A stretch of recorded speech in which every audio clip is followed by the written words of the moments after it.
As declarações do Fabrício Queiroz são muito fracas, né? Um conjunto fraco.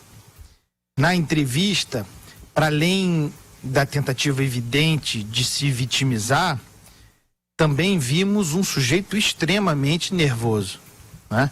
Tenso, com dificuldade de articular pensamentos, ideias e mesmo de se expressar. Em alguns momentos, isso é importante, parecia mesmo tremer, né?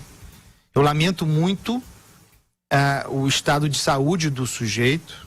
Ele diz que tem um câncer, algo grave, falou sobre evacuação de sangue. Eu lamento muito e sou solidário. Mas isso não tem interesse para a matéria que nos cabe aqui, mas tem um interesse para o Ministério Público, porque, para além da tentativa de se vitimizar nessa entrevista, ele também deu um recado claro ao Ministério Público. Explicou por que não comparecerá na sexta-feira. Porque há uma nova convocação para que ele deponha nesta próxima sexta-feira, portanto amanhã.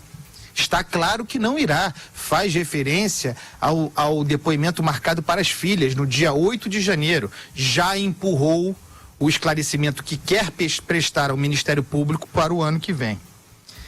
Ele falou sobre os motivos da exoneração dele em 15 de outubro, portanto, entre o primeiro turno e o segundo turno.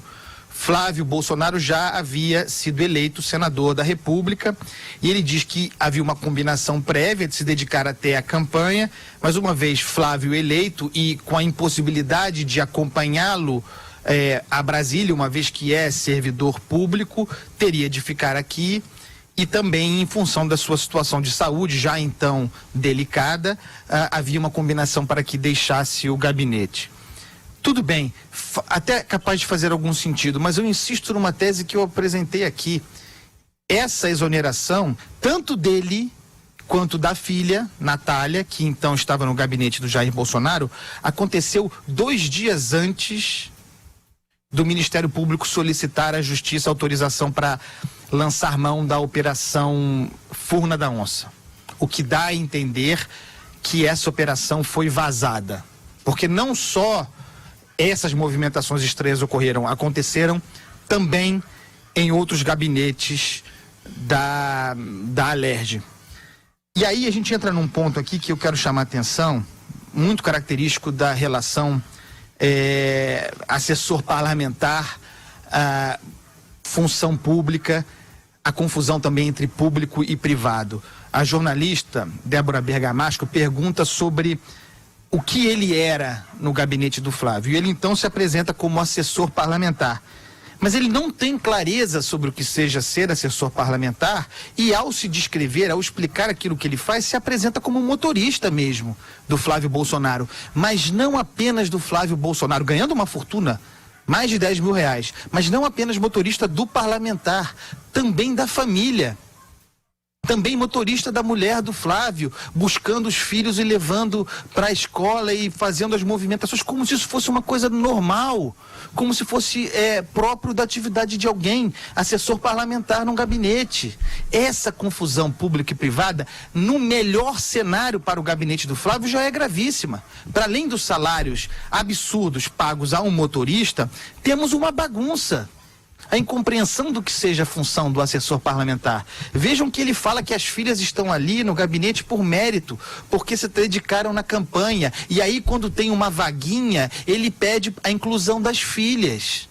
Como se isso fosse normal, como se isso pudesse ser defendido pelo Flávio Bolsonaro como um gabinete que funciona direitinho, como ele disse. Não, não.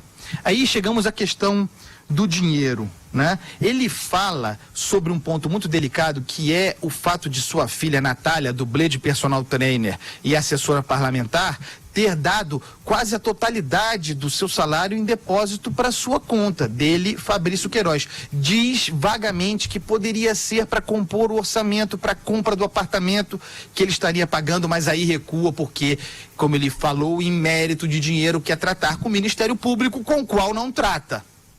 Perguntado sobre a função dessa filha dublê de assessora parlamentar e personal trainer, explicando por que ela nunca estava no gabinete, diz que o gabinete estava sempre muito cheio e que acha, ela tem que dar explicação, ele diz, mas que acha que ela cuidava das mídias do Flávio Bolsonaro, como se alguém com nível de profissionalismo nas redes sociais delegasse para alguém dublê de personal trainer, assessor parlamentar, a condução das suas mídias. Nós sabemos como isso é importante para o Flávio Bolsonaro, mas compromete o Flávio Bolsonaro, que precisa explicar a atividade dessa moça em seu gabinete quando está óbvio que não havia atividade nenhuma. Por fim, é importante deixar claro o seguinte: ela pergunta sobre os tratamentos a que ele submete, especificamente esse exame invasivo que, ainda sem a biópsia, fez com que se constatasse um câncer em Fabrício Queiroz. Não sabe o nome do médico.